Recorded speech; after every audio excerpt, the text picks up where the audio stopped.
So I'm applying and I see a little scratch, meaning I have a nick somewhere. So I stop, I come back, get my 1000 grit, and sand it. I don't continue, so I have scratches all over my wall. There's people out there that will keep going.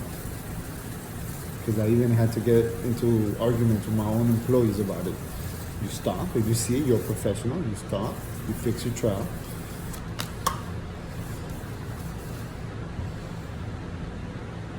Best thing is you do this, right there, it stopped me.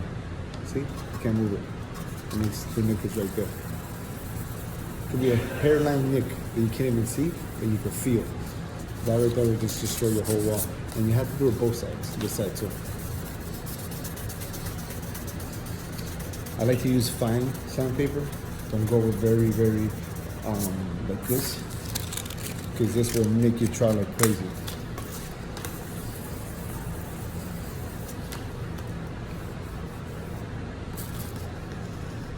See?